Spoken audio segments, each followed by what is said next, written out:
I get the call when it's too late. Imagine spending your life savings on what you think is your dream home, but then you realize you hate the neighborhood.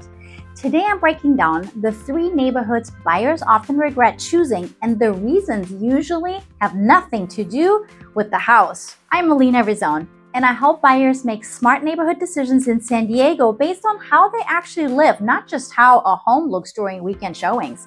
Buying here in San Diego is expensive, and nobody wants to make the wrong decision. Today, I'll walk you through the 3 areas that some buyers end up regretting because the day-to-day reality feels very different from what they imagined. Quick disclaimer here. By no means are these objectively bad neighborhoods. In fact, each of these neighborhoods has many buyers who absolutely love it here. This is just an overview of some areas with trade-offs that are easy to overlook, because when someone falls in love with the image of a neighborhood without fully understanding the day-to-day reality, that's when regret sets in. People picture the coffee shops, the sunsets, the charm, the walkability and energy, and all of that matters, but the trade-offs are parking, noise, traffic, older housing stock, HOA fees, or simply the neighborhood doesn't match their lifestyle. So let's get into the first neighborhood people sometimes regret moving to, which is Pacific Beach. Now, Pacific Beach is one of the most recognizable neighborhoods in San Diego. It has the beach vibe, the lifestyle, the casual vibe, restaurants, bars, activities, and the level of energy a lot of people love and specifically move here for the experience. And for some buyers, it is. But Pacific Beach is also one of the clearest examples of a neighborhood that can create regret when someone buys the fantasy without thinking through the logistics. The first issue is noise and activity level. If you love being in the middle of things, that may feel exciting, but if you're buying a primary residence and expecting calm evenings and a more settled residential feel, Pacific Beach can surprise you. Some streets are much louder, busier, and more active than people expect, especially if you're close to major commercial corridors, bars, or highly trafficked beach routes. The second issue here is parking. This is a big one. Buyers will sometimes fall in love with the idea of coastal living and underestimate how much daily friction parking can create. If the property has limited parking, tight parking, alley access only, or no meaningful extra space for guests, that bank can become annoying very quickly. And in general, the closer you are to the ocean, this issue becomes bigger. The third issue here in PB is the price relative to space. A lot of buyers assume that if they're spending a significant amount of money, they should be getting in a certain amount of square footage, storage space, yard space, or privacy. In Pacific Beach, that trade-off can feel pretty imbalanced. You may be paying a premium for a location while accepting a much smaller home, a busier street, or more compromised layout than you would in other parts of San Diego. So who tends to regret Pacific Beach? Pacific Beach tends to be a tougher fit for buyers who practice and picture relaxed coastal living, then realize they wanted more quiet, easier parking, more interior space, and a more residential feel than the neighborhood typically offers. That buyer often would have been happier in a different coastal adjacent neighborhood, or even slightly inland, where the lifestyle is still strong, but the friction is lower. Pacific Beach can be a great neighborhood, but only when the lifestyle it offers aligns with what the buyer actually is looking for. If you have your heart set on PB, you might consider looking away from main streets like Garnet and Grand Avenue and more towards the eastern side of the neighborhood. You'll be further from the beach, but still less than a 10-minute drive, and you can get closer when traffic dies down. The second neighborhood some people regret moving to is downtown, especially East Village. Now, East Village has a lot going for it. It's urban, central, modern in many parts, and for buyers who want a downtown lifestyle, it can absolutely be the right fit. If you want to be close to restaurants, entertainment, events at Petco Park, and the general energy of living downtown, East Village will deliver that. But this is another area where I've seen buyers get overly focused on the concept and not focused enough on the day-to-day reality here. The first issue is that downtown living can get hectic if you're not prepared for it. It sounds obvious, but people still underestimate that. Living in an urban core means noise, density, less privacy, and serious parking limitations. All of those issues are amplified during major events like Comic-Con, Mardi Gras, and Padres games. You're buying access and convenience, but that comes with trade-offs at times. The second issue is that the monthly cost of ownership can feel like a totally different animal from the purchase price. A condo may initially look more affordable than a detached home in another neighborhood, but once you factor in HOA fees, building rules, and sometimes special assessments depending on the building, ownership experience can feel more expensive and more constrained than you expected. And then there's one more thing that matters in East Village more than many buyers realize: the specific building. When people talk about neighborhoods, they sometimes forget that in condo-heavy areas, your building matters just as much as your neighborhood. The HOA policies, the amenities, the upkeep, the sound insulation, the parking setup, and the owner occupancy mix of all lifestyles might affect you in a major way. So who tends to regret East Village? Usually it's the buyer who thought they wanted walkability and a city vibe, actually needed more quiet, more privacy, lower monthly payments, and a stronger sense of residential calm.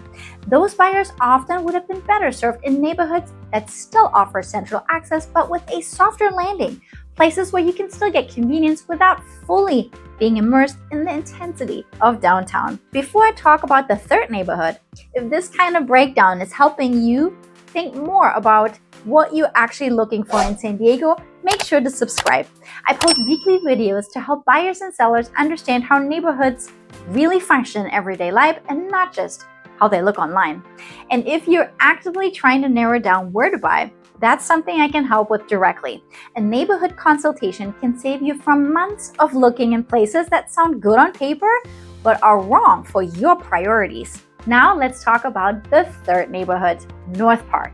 This area is incredibly popular, and for good reason. It has personality, it has walkability, it has dining, coffee, independent businesses, character homes, and a lot of people, they really would like the real San Diego charm here. In fact, it might even be ideal for some of those buyers I mentioned who might regret East Village, those who want an urban neighborhood feel without actually living downtown. And yet, North Park is also one of the neighborhoods people can regret choosing if they don't fully understand the trade-offs. The first issue is the smaller housing. Many homes in and around North Park are older, and older homes can be wonderful, but they can also come with quirks. Smaller closets, one-car garages, limited storage, tighter lots, unusual floor plans, older systems, less separation between neighboring properties, and layouts that don't always match modern expectations.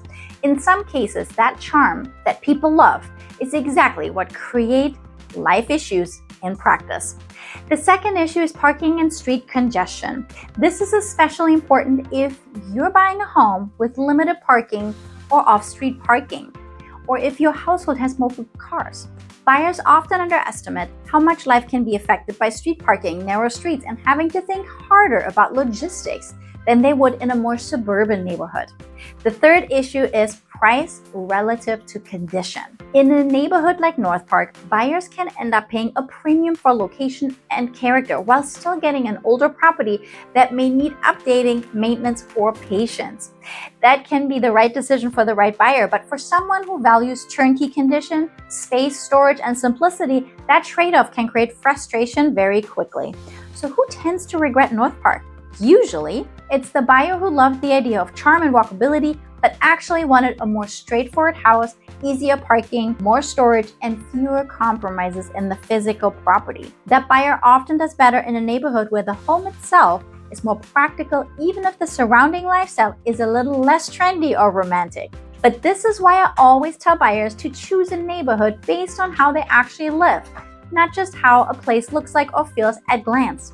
So ask yourself these questions. Do you work from home and need quiet? Do you commute every day? Do you need easy guest parking? Do you want a yard? Are you okay with an HOA? Do you want a newer feeling property, or are you comfortable with an older home that has character but may need more attention? Those answers matter more than the neighborhood's reputation.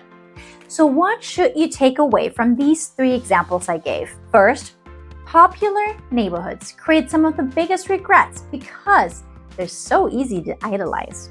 Second, a neighborhood can be desirable and still be wrong for you. Regret usually comes from mismatch, not from making a universally bad choice. Pacific Beach can be amazing for the buyer who truly wants beach energy and accepts the trade-offs. East Village can be a great fit for someone who needs a true urban lifestyle and understands condo ownership. North Park can be ideal for someone who values character, centrality, and walkability enough to accept older homes and tighter logistics. The problems arise when buyers choose one of those neighborhoods for the headlines instead of the lifestyle. That's where the regret comes in. So before you decide where to buy in San Diego, I would strongly encourage you to rank your top priorities in order. For example, maybe yours are commute, quiet space, interior space, or maybe they're walkability, character, and restaurant access. Or it could be school considerations, yard size, and parking. Once you know your actual top 3, your neighborhood list gets much easier to build and, just as importantly, much easier to narrow down. Because then you stop wasting time touring homes in areas that were never really right for you. And that's one of the biggest advantages of working with someone who understands the neighborhoods at a practical level. It's about helping you avoid expensive mismatches. So if you're trying to decide between a few San Diego neighborhoods and you want to know more about which one actually fits your budget, routine, and tolerance for trade-offs, reach out to me for a neighborhood consultation. We can talk through what matters most to you, what you're willing to compromise on, and which areas make sense based on the way that you live. And if this video was helpful and you think differently about the idea of neighborhoods to avoid, please subscribe, because that's exactly what I focus on here, helping you make smarter, more realistic real estate decisions in San Diego. And I'd love to hear from you in the comments. What would make you regret a neighborhood the most? Is it noise, parking, commute, HOA issues, or lack of space? Thank you so much for spending this time with me. Once again, I'm Melina Rissone, and I'll see you in the next video.